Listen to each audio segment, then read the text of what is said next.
Oh man. Whole point is to share it on here. Oh yeah, that's right. Embarrass the shit out of yourself. Keep the conversation, as random as possible. And you're doing a fine job on your end.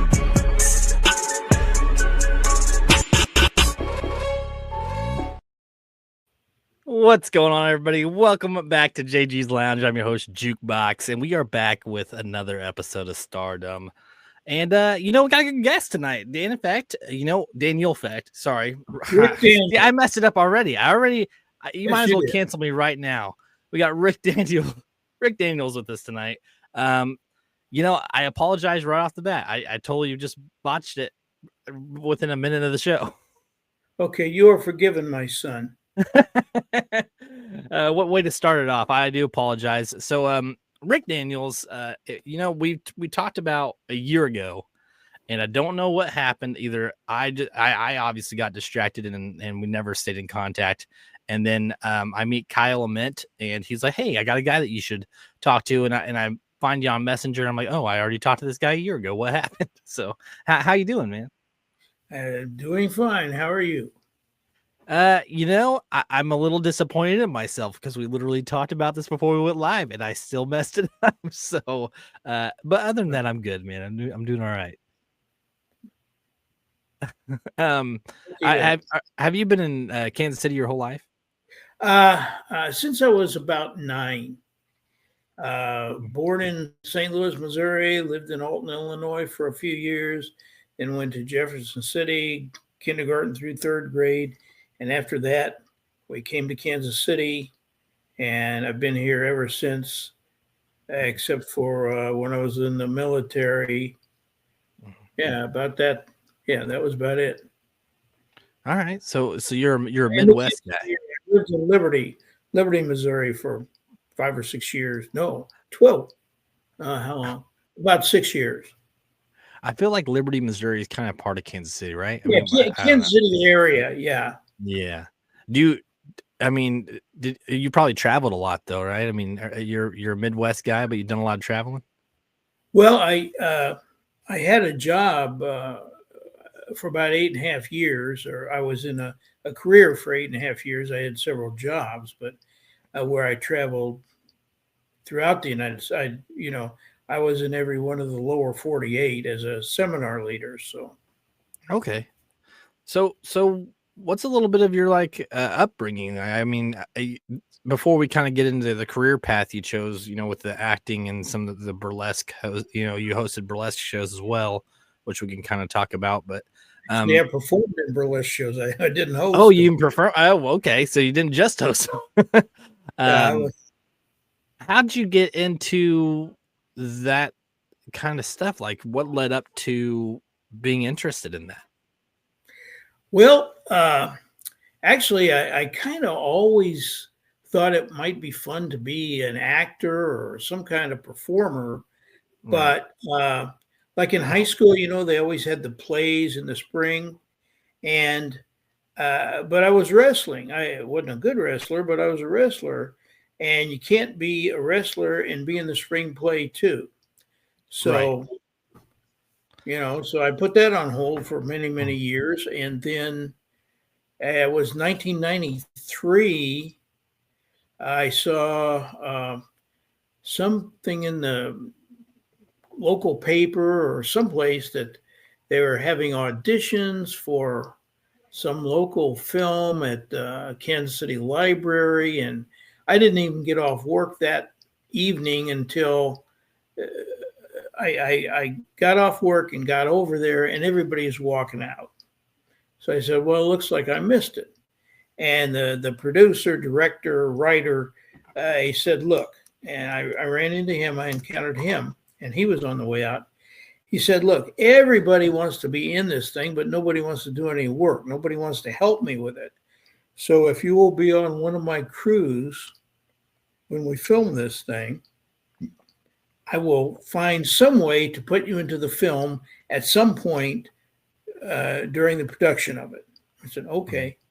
So I worked on the lighting crew and was a production assistant, essentially. I coined the term or the phrase or the uh, title "zombie wrangler" because I kept tabs of the zombies, and like Yeah. people they'll have like a horse wrangler or a rat wrangler or whatever on a Right. film set. Well, I was the one of the zombie wranglers, and I introduced that idea to him, and he said, "Hey, yeah." And I actually was one of the first people, I guess, in the whole world credited at the end of a film as a zombie wrangler, and that was 1993, and that was Right. Zombie Bloodbath. That was my premiere performance. Didn't you So that also play it like weren't you also a sergeant in that film as well? well, yes, I was Sergeant Romero, Mhm. uh, and that was in homage to George Romero. See, and they had Lieutenant Fulci. I guess Fulci was a big Italian horror filmmaker, and Mhm. so we had Lieutenant Fulci, and I was Sergeant Romero, and yeah, I thought I was just going to be an extra, but actually, I got one line. Let's see. Sir, the radiation level is too high. We Mhm. have to evacuate the facility. And with that, I am hit in the face with radioactive cosmic dust and meltdown on screen. And I saw I saw that. I seen that scene. that's right at the beginning of the film, and Uh, it's actually mentioned in a review. I'm referred to as Melting Man. So that's what did you have on your face? Like what was that oozing down your face?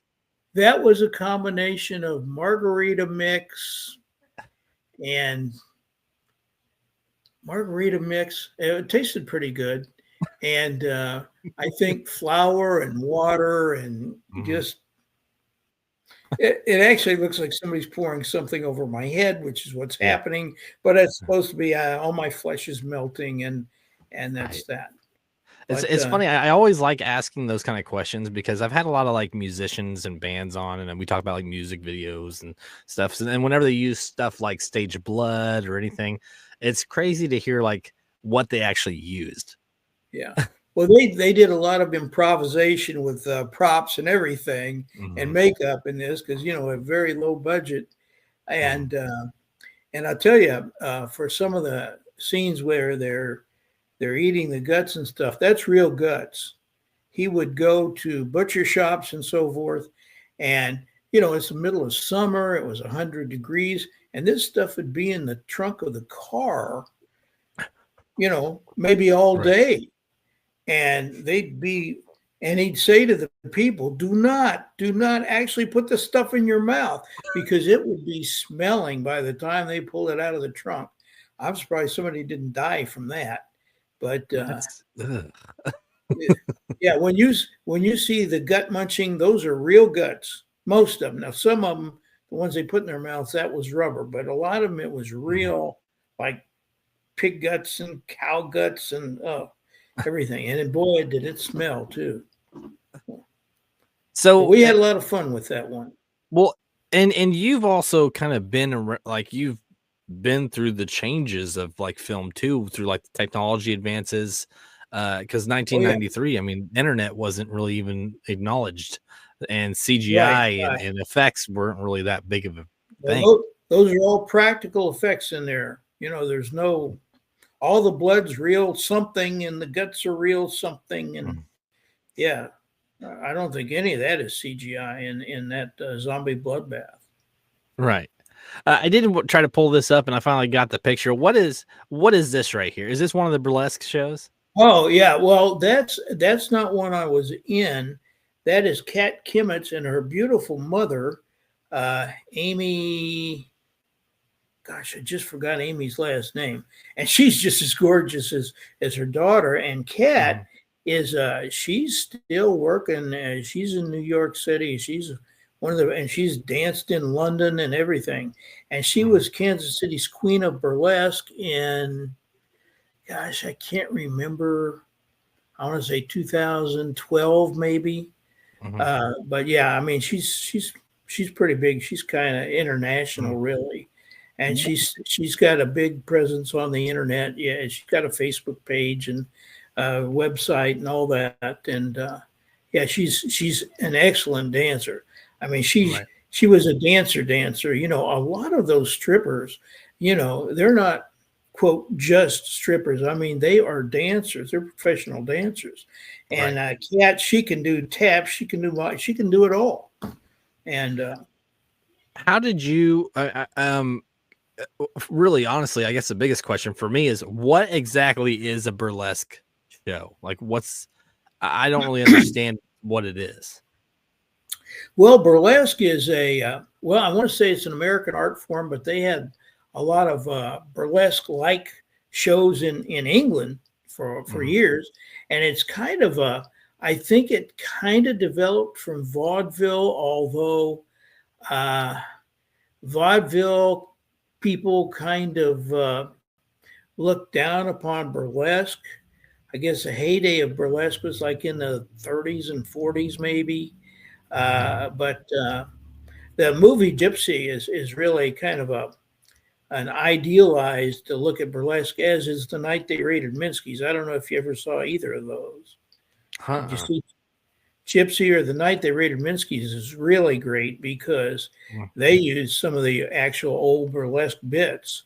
Uh, Okay. if you get a chance, that'll give you a flavor of it. But a real burlesque show, traditional one, they had strippers, but in the beginning, it was like I said, it was kind of an evolution or devolution of burlesque, which was a variety show. They had singers and dancers and jugglers and all kinds of variety acts, but it seemed like the strippers brought in the people more.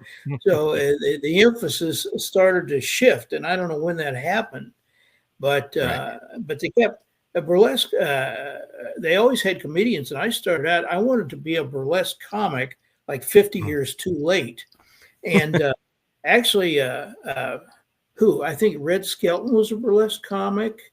Red Buttons was Wow. a burlesque comic. Bert Lahr was a burlesque comic. Wow. I think Milton Berle was in burlesque. Phil Silvers was for sure a burlesque comic. So a lot of these guys got their start in burlesque back in the day. And now Mhm. neo burlesque is not so much. They don't do much traditional burlesque comedy. A few of the show I was just in a few shows, and in most of them I do burlesque comedy bit, and then I'd also do my kind of novelty strip act, which was Charles Chip Nelson Dale, Chip N. Dale, get it? Charles Chip Right. Nelson Dale, world's Right. oldest marginally well-built, uh, uh, world's oldest marginally well-built male exotic dancer. And I started Uh-huh. that at age 66. So I couldn't say oldest because I knew a guy who was older. I sure as hell couldn't say best built. So I said marginally well built male exotic dancer. Probably the oldest one of those. Well, And and you mentioned doing comic bits. Is it difficult? Because when I talk to comedians, which I've had quite a few on, they talk about kind of trying to work the crowd. You mentioned how like a lot of the strippers are the ones kind of bringing in the crowd. So was it more difficult being a comic on a burlesque show to try and keep the crowd entertained? well, the shows I actually did were really very limited to one venue, actually. And that crowd was an older crowd, and they were very appreciative. It was at the Eagles Lodge over in Independence, and Mhm. the woman who had was the producer of the show, and she's still producing burlesque and all kinds of things. Jamie Lynn or Annie Mae Allure is her stage name. She's really a good actress. I mean, she's been at all the little local theaters. She's been at the New Theater and more legitimate type productions and everything. But she's a burlesque producer and an actress, and she's got a degree, I think, in theater. And she had that venue for a couple years, and the ones she hired me for were all at that venue.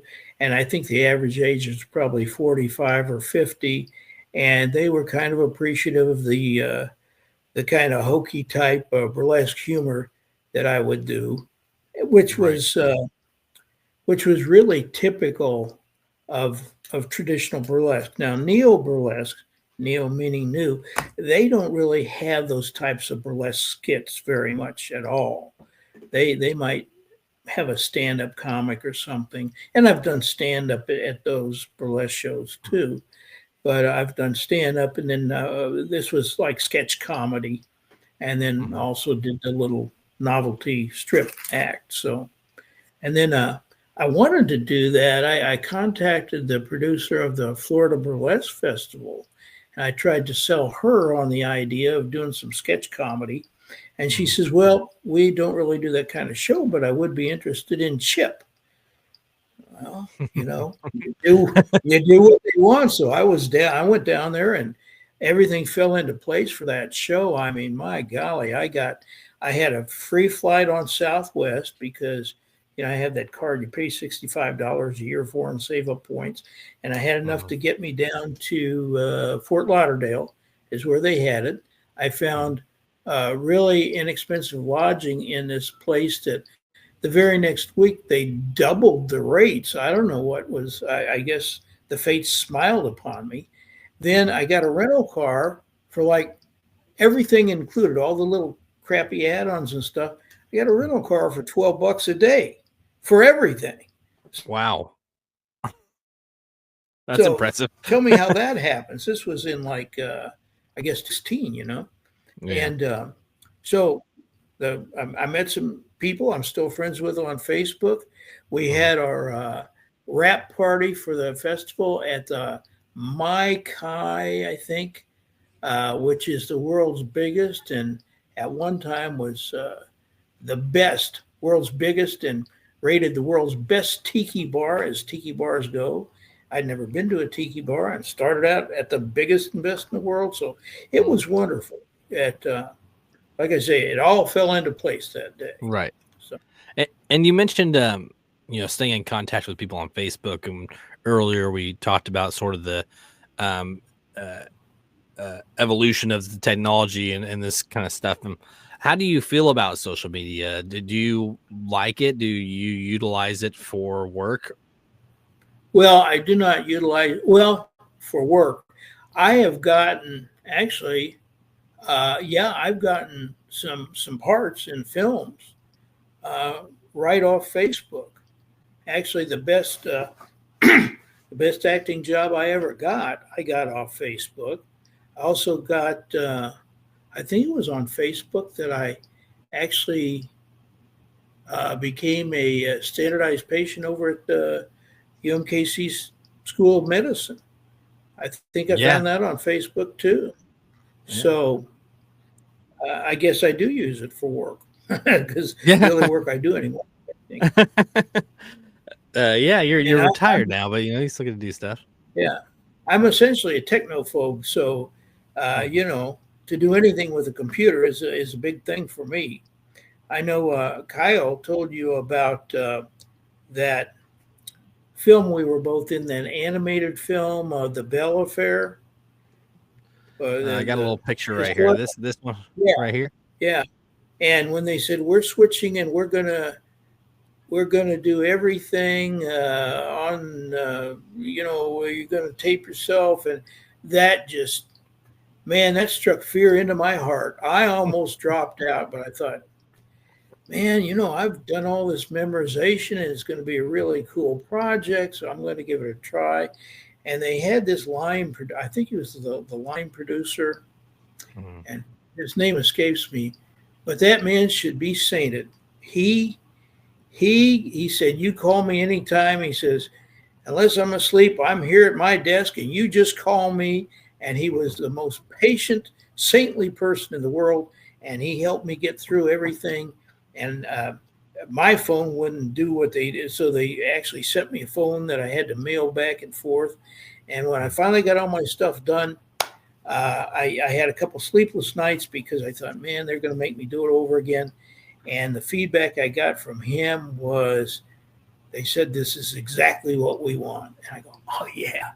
And it was because of him that I got it right. Right. So, Yeah, and Kyle mentioned, like, it wasn't just lines, it was like, look at this angle, look at this oh, angle. yeah.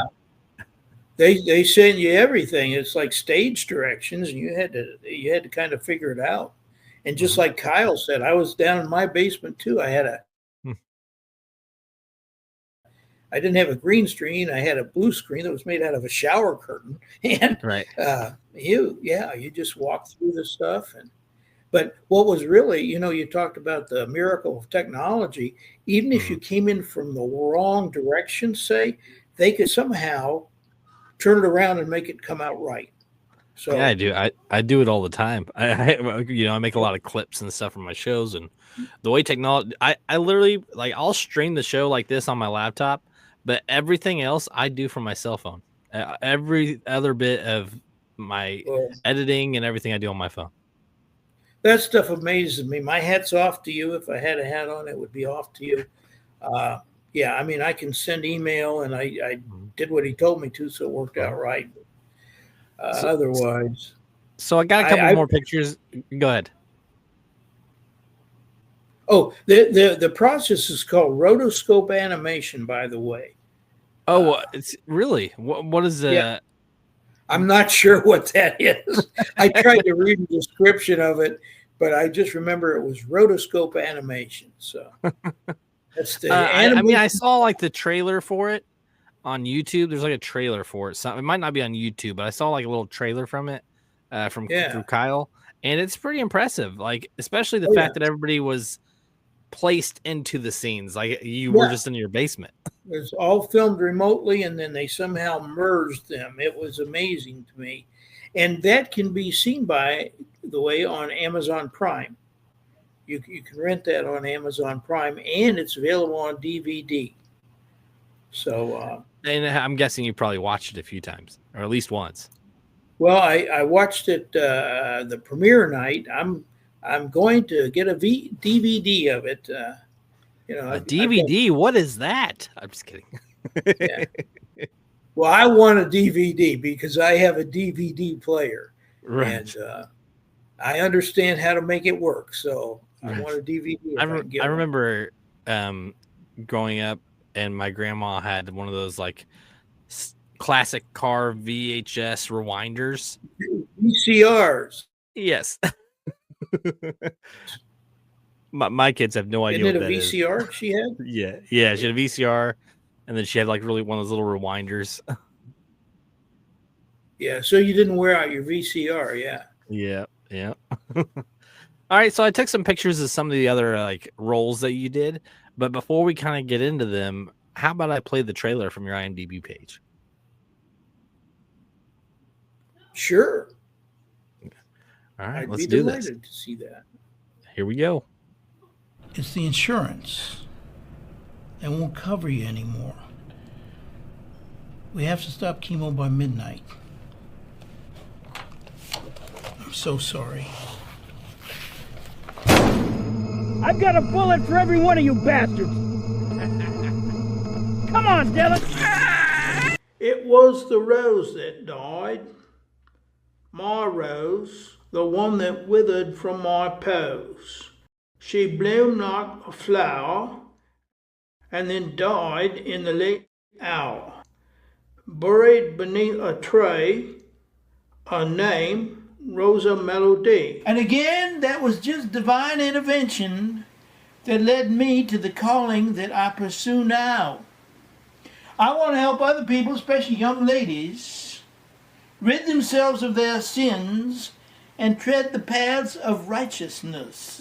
Well, let me show you just how handy this is as an interrogation tool. You see, this is pretty handy. And the beauty of it is the trauma is dispersed. See, there's not even hardly a mark. Now, you want to see it again? If you must, Captain. But Bob is watching, and he will not forget this. Take a look at this, Bob. I read an article he wrote on that body integrity disorder thing. He's already operated on 3 or 4 patients. You call him. Don't be a dumbass. Have a nice day.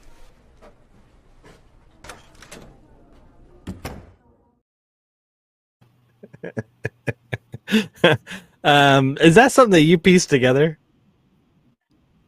That's something that somebody I worked with who moved to Chicago and was putting together reels, and he was just starting out, and so he was giving people a real good rate to do that, and I said, "Do it for me, yeah," and he did it for me. It turned out good. I mean, you've played. I think one thing that I really took away from that is how different some of these roles are that you played. Yeah, I've played some different ones. I don't know if you have some of my little character pictures up there. Those are, I don't know if, yeah, that's Al Dente. That's that's the owner of an Italian restaurant in a film that is in post production right now called The Wish Fish, and I'm the owner of the Italian restaurant. The guy takes his dream girl to, Okay. who the Wish Fish brought. For some reason, when I see this image, I think of Ratatouille. Have you ever seen Ratatouille? Nope. It's an animated film about a chef. For some reason, it just reminds me of that. Well, I think that's good. I think that's a good thing. That is a good thing. It is. Not a whole lot of prep as far as like wardrobe, right? I mean, other than the mustache, but the character. What was your character like? It was just he owned the restaurant, and he had to be not only the host, but he also had to be the waiter because Tony didn't show up again. You know, he's my sister's kid. What can I do? Anyway, what can I bring you? You know, that kind of thing. That's good. I like that.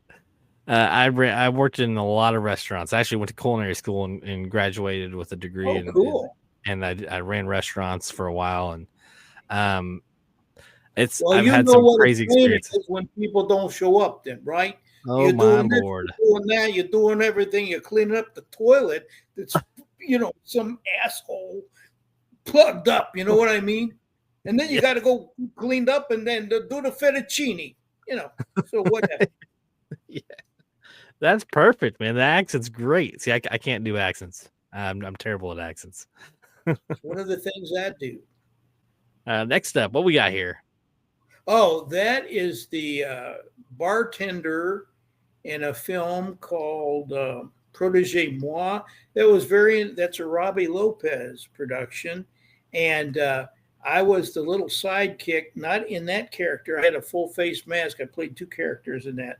That's the bartender. And the little character that I play is a little deformed character. And he's the sidekick of the Vampire King, played by rocker Richie Ramone. Okay, you know I've heard him. Yeah, Richie Ramone was the Vampire King in that, and I was his little sidekick almost all through the production. So zombies, vampires. I mean, it's got to be such a change of like scenery between these films. You do something in the basement, you got stuff oozing on your face and zombies. Then you're the assistant of a vampire. I mean, you're all over the place. Oh, yeah. Well, that's what's fun. You get to do all these things, man. I mean, I love it. Is there did you take acting classes to kind of get to the point that you're at? Well, I've taken some acting classes. I took Brian Cutler's course at the Commercial Actors Studio, I think it's called. Mm-hmm. He went back to Hollywood, but it's run by Daniel Campo now. Mm-hmm. And then Andy Garrison, I think it's Andy Garrison. I took a little bit from him. I took a movement course with Beth Bird. I got some coaching from Peter Wise, who's a fantastic acting coach. They brought him in from Hollywood. It was like a 2-day boot camp, and it was great. That guy. There are a lot of people call themselves acting coaches, and they're acting coaches because they call themselves acting coaches.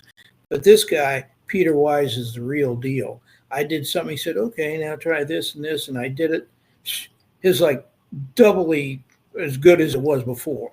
Right. I mean, that's how that guy is. And, right. I'm not easily impressed, but I was impressed by that guy. And then I took some improv stuff from Second City. I actually went on a tour, and they were part of the entertainment, but they put on a little workshop, and so I went to Right. it, and it was a lot of fun. Learned some stuff, and I did some other improv stuff with a guy whose name I can't recall, but it wasn't really improv for like comedy, like you see Whose Line Is It Anyway? It was like Mhm. just really being in the moment for your character, even with scripted stuff. And Right. the key to improv, as far as I understand it, I mean, you can take all kinds of courses, but basically, the thing is to focus on the other person. Don't think about what you're going to say. Focus on what they're saying, and what you need to say is going to come out. Right. That to me was what I took away from all that improv stuff. Right. I had a actor on recently, and he told me that like during like casting, sometimes you could do like a great job, but the person who you're like auditioning in front of might not like the cologne that you're wearing or something, and something as simple as that can turn you away. Oh, it can be.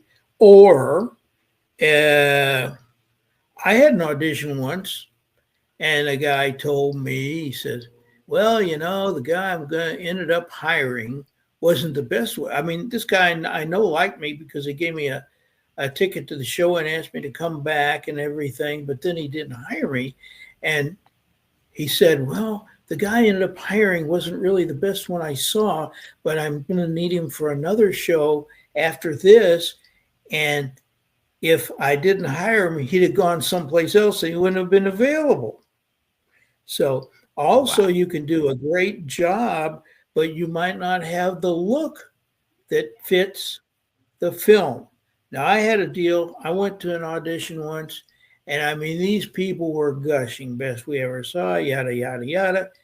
And they wrote to me after. A lot of times, if you don't get the part, you don't hear anything. But they said, "You had a great interview. We loved you. Unfortunately, we cannot offer you a part." And that struck me as odd. But then I saw the film, and the guy they had in the part that I'd auditioned for, he did a great job too, but he had a look that fit the film. I don't know. It's hard to articulate it, but I said, this guy, so, it is Right. what it is. Right. Yeah. And I never thought of that as like an aspect of being turned down. I mean, there's just some Oh, things you don't think about. yeah, it can be anything. Or like you say, they might not like your cologne, or they might have a friend's friend. It can be anything. Right. And you go in, you do your best. And I've had that's when I'm the kindly small town veterinarian who is a You bit more than he seems. Oh, And what film is this in? that's in Robbie Lopez's River Beauty. Mhm. It seems like a lot of people are disappearing. Who can figure that one out? Think creature from the Black Lagoon. So that's You're going to be you're a good. That's a good image, and I'm guessing that's not a real cat. No, it's not. But I fell in love with it anyway, and brought it food and never ate it. But what are you going to do? That's a great little stuffed cat, though. Right. What else we got here? Sorry, I got notifications that pop up here. And I mean, I got there's a lot of stuff going on my end, but Okay. this is no. There's a lot of great roles that you've played. I mean, Oh, like I said, you've been all over the place. I do my own makeup too. Uh, Oh, see, that's yeah, I another didn't know that. that's another Robbie Lopez film. I'm a homeless guy in that, believe it or not. It was so funny. I got out of the car, and he says, "You look terrible." I said, "Isn't that what you wanted?" He says, "Yeah." So, yeah. And you notice that I do teeth in most of them, and Mhm. that probably has to do with I was a dental hygiene specialist when I was in the Army. So, Oh, and okay. it's easy for me to do. And so, yeah, that was in Born to Raise Hell, and that's actually a film that is based on the Richard Speck murders back in, I think, the 60s. Yes, where he ordered those like 6 nursing students or whatever. yes. I don't. It wasn't recent, but I do listen to a lot of other podcasts, some true crime, and I do remember listening to an episode about him. Yeah, it was back in I think the 60s. And this guy wasn't even really part of all that, but he was just there for dramatic license or dramatic effect in the film. And that was actually my first role with Robbie Lopez. I've done several things since. Robbie's just a hoot to work with, and we get along really well. He'll basically give me the character and give me some basic lines and let me do what I want. So Right. Do you find that there's a certain group of cast or directors that you work with better than others? well, I sure work well with the ones who hire me. But the yeah, I get out there to do a job, and I don't think I've ever really had a problem with any director on a film. Uh, How about once in a cast? while. Have you had, like, worked with anybody? And I'd like to ask this, and you don't have to answer, but has there ever been like somebody that you were working with on set that you didn't like, that you kind of butted heads with, maybe as far as like how the acting was going? No, not really. One time I was in one film, and there was some young girl. She said, "You stepped on my lines." I said, "Did I?" She said, "Yes." I said, "Geez, I'm sorry." But that's the only thing I remember. I mean, usually, at least it's been my experience, everybody's there, and we're there to do a job and have a good time, and we Yeah, pretty much do. Yeah, I right. mean, I love to be I on film sets. Well, and I've heard that can be kind of a part of it with some people they like come on as extras, or it's like their first time and they don't realize that sometimes you're gonna be here 12, 13 hours, and they kind of get irritable, and sometimes that can affect the set. Oh, I'm sure that happens, but not that I've been on. I mean, Mhm, I was on one where we were really cold and we were all getting a little bit crabby, but then mhm. I don't know, they started a fire or something, so it was okay. And I will say, I have, well, this one film I did, this Rennie, oh God, I love those people. It's, uh, gee, Is that the Jan, Renfest one? yes, Jan Frank Klinke and Jennifer Jen Klinke, uh, Dressler and Klinke are their last names. They're wonderful, and I loved working for them. And they had the best food of any set I've ever been on. Whether it's a big Hollywood production or anything, I don't know how they did it, but they did it fine. And everybody was really super nice, Mhm. and that was their first film, and it came out great. They had the big premiere at the Folly Theater, and that's always been a dream of mine to be on stage at the Folly for Mhm. burlesque. That used to be a big burlesque theater, and that didn't Mhm. happen. But I got on screen at the Folly, so that's almost as good. And What was that shot at the Renaissance Festival, a lot of the scenes were, yes, right here and in Kansas? we shot around people, and if somebody came by and they had on a really neat costume, they'd say, "You want to just walk through this scene?" And the person said yes. He'd say, "Here, sign this," and they were in the movie. So and it was That's just a great. lot of fun, real democratic, real funny. If you get if you like Renaissance festivals, especially, you're going to Mhm. love that. I mean, I can walk to that festival, that Renfest. I live right down the street. oh wow, cool. Okay, yeah, Mhm. but much of it was filmed right at the Renaissance Festival, and they, from what I understand, the Renaissance Festival administrators were just super receptive to Jen and everybody to them Good. doing their film there, and it worked out great. And Yeah. they had that had been in their minds for years, and then the pandemic came, and boy, that was an opportunity for them, and they got together and did it. That's the way to do it. I do have 2 more scenes here. What's this one? Well, that's from a little short called I want to say Killing with Kindness. And basically, it's about a serial killer, and I'm the dispatcher.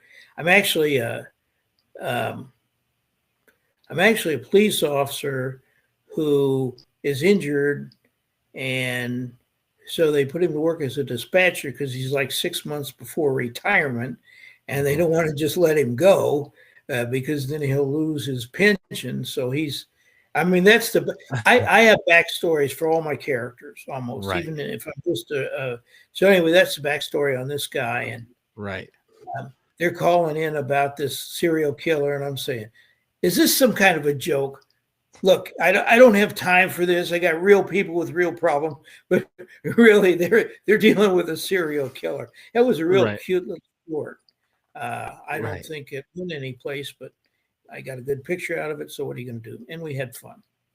Yeah, and actually that's other things. Like I've heard that sometimes people will be cast and then like their scenes aren't even actually on the film sometimes. Oh, Or that the- happens all the time. Yeah, sometimes you'll even see somebody with a recognizable name, and it says credit only, and that usually means their scenes were cut. What Oh, that I mean, happens. do you have any idea what the deciding factor is on that? Like that just didn't Oh, fit? there can be many deciding factors. One thing can be length.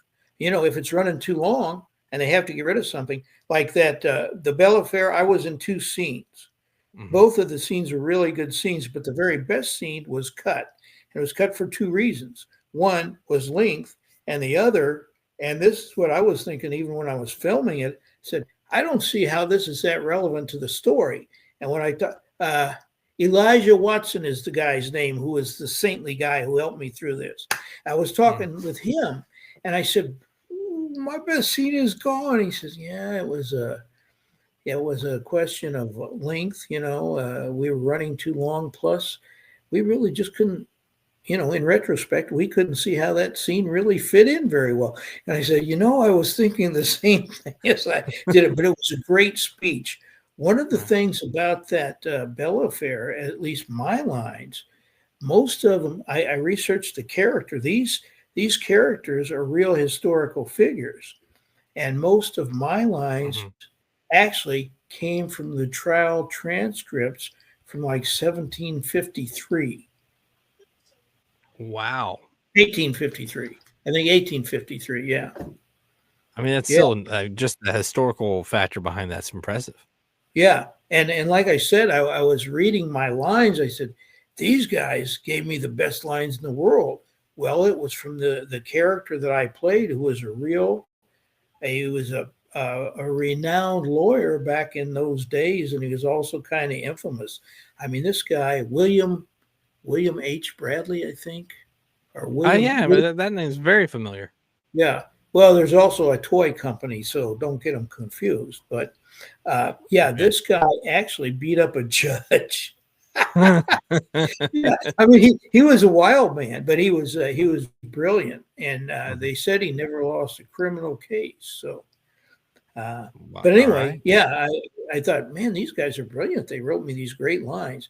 Well, they adapted the great lines from the actual trial transcripts. So That's good. Yeah.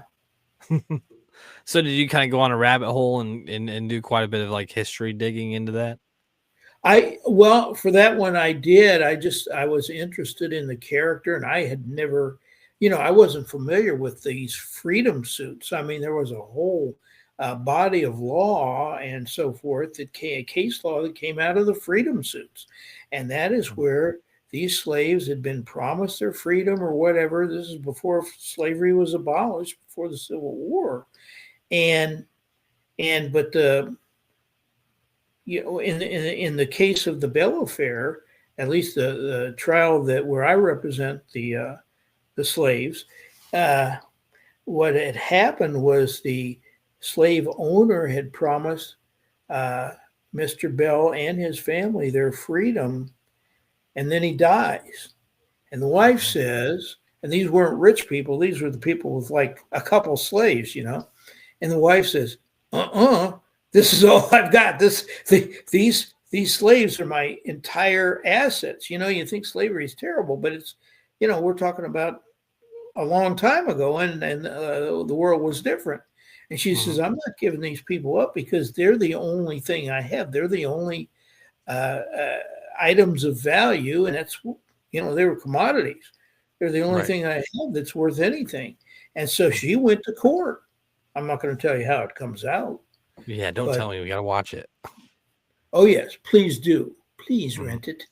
But and Kyle mentioned he thought, I still think it's going to get on PBS or BET or something someday, because it's a very good film and it's historically accurate and it's relevant and everything. So and then the fact that there's a lot of history behind it kind of makes it that much more intriguing to watch. Oh yeah. Oh, like I say, it's all historical. And who knew? I didn't even know that Francis Scott Key was an attorney. Oh, that's from a movie called The Brutal Nine. And what did you say? The Brutal Nine, Brutal 9. Okay. And that is a super secret, super high security prison that a guy infiltrates. And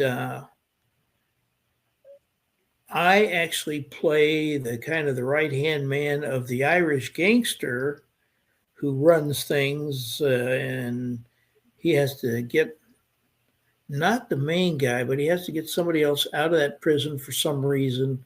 But anyway, I have to go because I'm a hitman, and I take care of business, Have you gotten the opportunity to shoot blank like a prop gun? Well, that was a prop gun, but it was all CGI to make the little muzzle flash. Okay. Because I know they have like the ones that shoot blanks, Well, yeah, but since that thing with what's his face, even on some of the big shows, I've seen it. They're using CGI and very poorly. I might add. I was watching, I think, The Equalizer, and those muzzle flashes were like a half inch above the muzzle of the gun. I thought, oh, they've got hundreds of thousands or millions of dollars, and they can't. I've been in productions that cost like $5,000, and they got the muzzle flashes better. So. We've gone through all these roles and all these things that you've done in your life, which is very impressive. What was probably one of the hardest roles that you would say you had to prep for?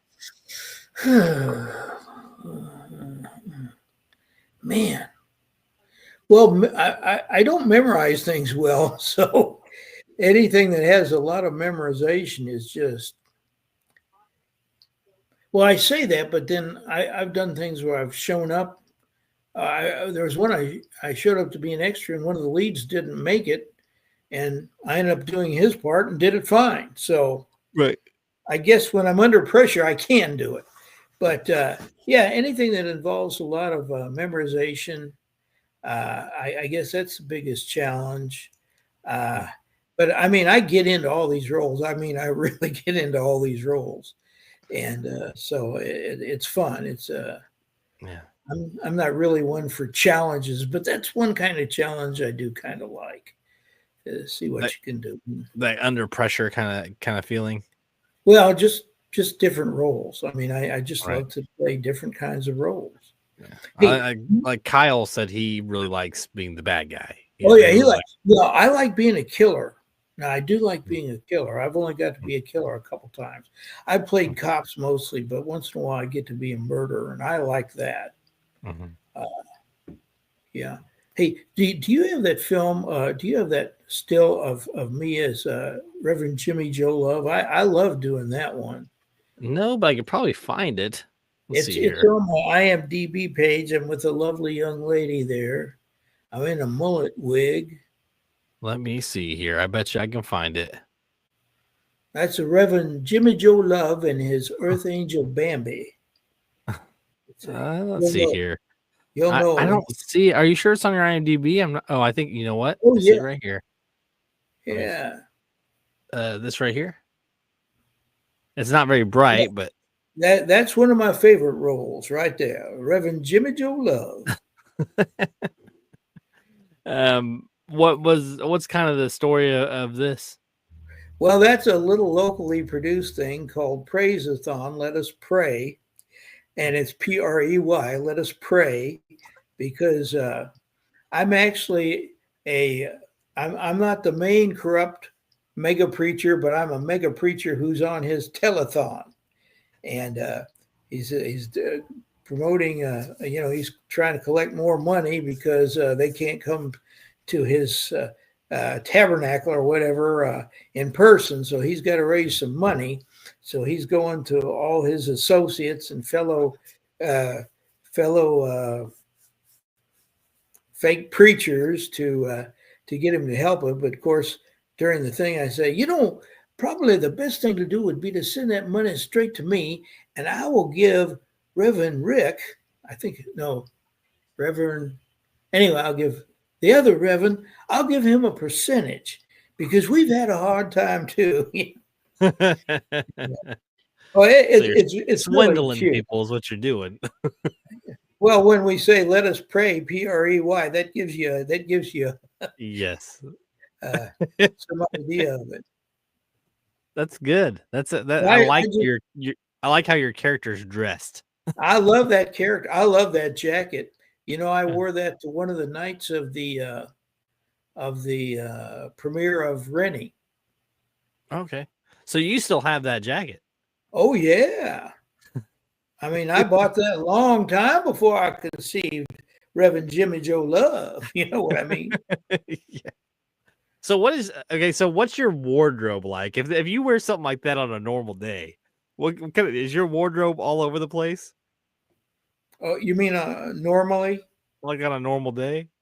No, I'll be wearing t-shirts and a pair of jogging pants, or if I go out, I'll generally wear you know polo shirt, a pair of khakis. I mean, just very. In fact, uh, uh, Jessica Whitfield, who's a very good actress, one of the few full-time actresses in Kansas City who actually makes a living at it. I told her I dressed wildly sometimes. She couldn't believe it. She says, "Yeah, right," because she knows me. I've actually played her father and her father-in-law in a couple different productions. So, and she knows me as this kind of low key. But once in a while, I like to do it. Right. Yeah, dress up. That's great, man. Is there anything that we didn't really kind of touch on tonight that maybe you want to talk about before we kind of wrap it up? Oh my, are we done already? This was so much fun. Oh no, I'm glad. That's kind of the vibe that I try to keep with these shows is, especially even if it's a new face, I kind of try to keep the vibe as if we've known each other forever and it's just like a casual conversation. And I think I Oh, I do a pretty see. good job at it. It flies by. Yeah, I think you did a great job because yeah, you brought me out of my shell. Not really. Well, we have 19 different podcasts on this. We got true crime ones. We have like improv skit show that we do. Ooh. There's all kinds of stuff. It's called Burn After Playing. You mentioned Whose Line Is It Anyways earlier. It's kind of a similar concept, but we use Facebook Messenger, and I get people from all over the U.S. to cast in it, and we come up with like these ideas for a skit, and then I say, okay, you guys have a week. Send me 3 or 4 1-minute clips, and then I make it into a short film. Oh, I think you told me about that once. I'm not sure. I might have towards the beginning. Yeah, And it might have even been how we got in contact about a year ago. could have been. I'm not sure. But it's a lot of fun. It's something I enjoy. It definitely challenges me in my editing skills. Oh, I'm sure. Yeah. Oh, one film that we didn't mention that I thought was really an interesting role for me. It's called, what was it? Vincent's Vow. Vincent's VINCENT apostrophe S Vow, VOW. And it's won a lot of awards in the faith-based movie circuit. but I played the voice. I just did a voiceover for that, and I played the voice of Albert Einstein. And there's a letter going around that is purportedly written by Albert Einstein. It's been discredited. It's more like an urban myth or urban legend that this was a letter written by him. People are saying it's a hoax, but it's on the nature of love. And my role was just he finds this tape, and it's a bunch of still shots of Albert Einstein, and it's this letter he purportedly wrote to his daughter, and I'm voicing that letter. And that was very interesting, and I got to do my German accent, during that. Or Albert Einstein. See, I can't do an accent at all. I'll tell you, I've done German, Irish, English. I did a live production of A Christmas Carol once and did 3 different English accents. That was kind of fun. That's impressive. I did a Cockney, a kind of middle class, and then aristocratic British. So I did all that. when you did you know that you were going to have to do that before you actually shot? Like, is it something that you casted specifically for? Are you talking about the Christmas Carol? Just the accent, like, roles. I mean, are these things that you know about ahead of time and that you cast specifically for those roles? Well, the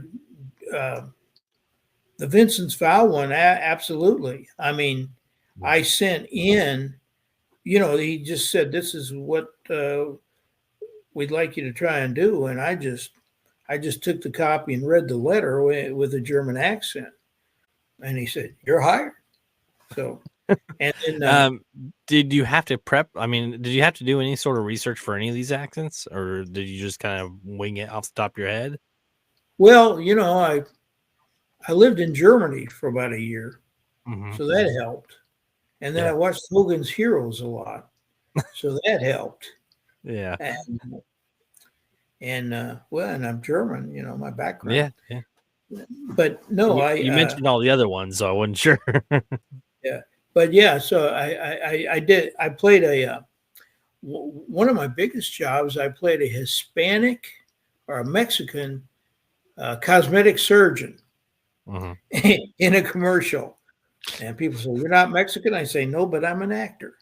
So and that went over really well. So yeah, I've done Mexican or Hispanic, British, 3 types, German, Irish, Bronx. I just did a Southern accent, kind of Atlanta type accent. I think that's all I've been paid to do. Some I haven't been paid to do, but. Do you enjoy the accent roles? Oh, love it. Love to play these characters. Good. Well, Rick Daniels, yeah, I really appreciate having you on today. Hey, thank you very much, Dylan. Yeah, everybody that's tuned in or is going to be tuning in later on, we appreciate you guys. Check out his IMDb, Rick Daniels. You'll see his pretty face right there. Can't miss him. And until next time, everybody, we will see you around. Rick, hang out for just a moment. We can chat after this over. You bet. Thank you. You're very welcome.